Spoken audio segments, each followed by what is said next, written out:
I want to really break this down for people.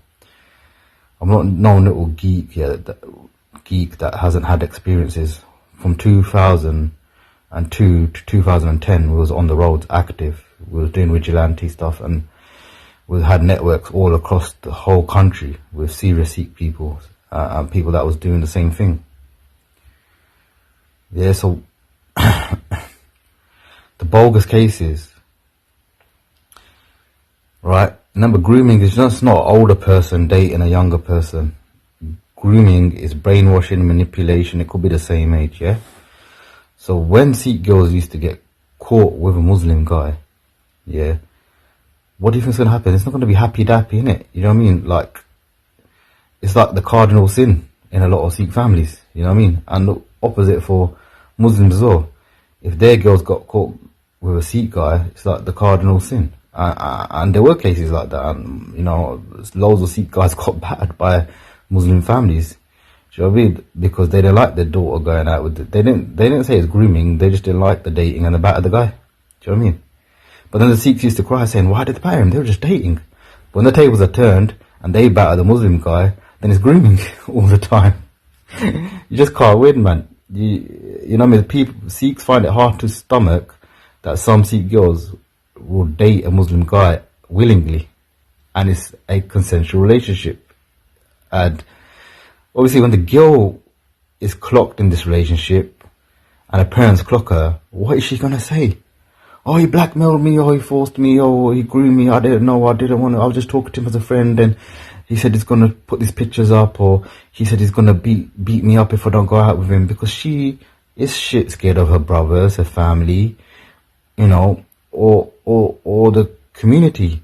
Sometimes the parents have to, even if the girl tells the truth, the parents lie to the rest of the community, to Sikh orgs, to save her honor, because they think if someone's known as, you know, quote unquote, sorry for the language, but this is the truth, if someone's known as a Paki lover in our community, then they're kind of finished, they're boycotted. Do you know what I mean? So, and that will be the same maybe for the Muslim community. If they're known as a Sikhra lover, quote, sorry for the language, quote, Sikhra lover, and then they're going to be boycotted. So the family have to protect the honor of the girl and just make up some bullshit.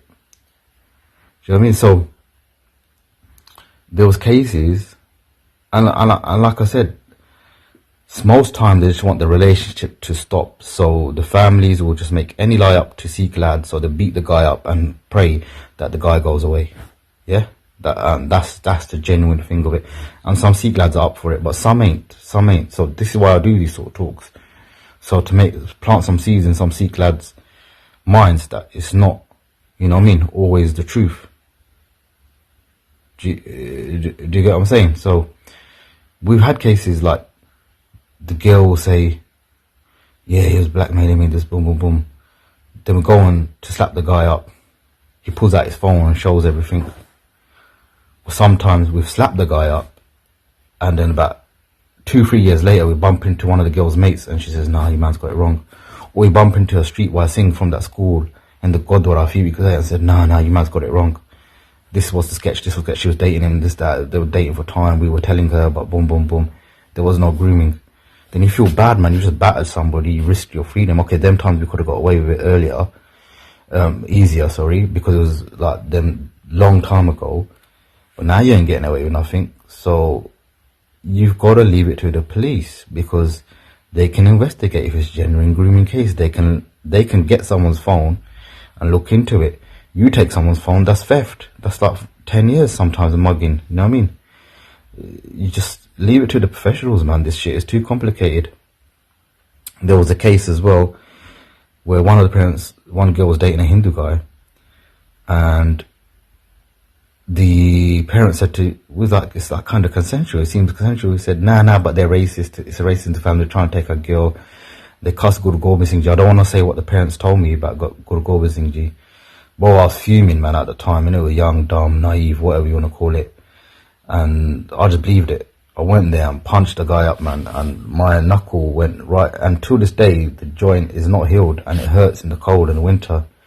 I see the girl about 8 years later or something. She goes, bro, my dad used you, bro. Like, he used you, man, to break that relationship up. He used you, he lied. Do you know what I mean? I'm suffering with pain every day. Do you know what I mean? God knows how many innocents, you know, people that got battered in the days, man, you know what I mean? Just because people played you. So I don't want no other youth to be played and stuff like that. Do you get me? So some cases are real, some ain't. Leave it to the authorities. You want to play with vigilante, it's a dangerous game, man. You don't know what to believe or who to believe.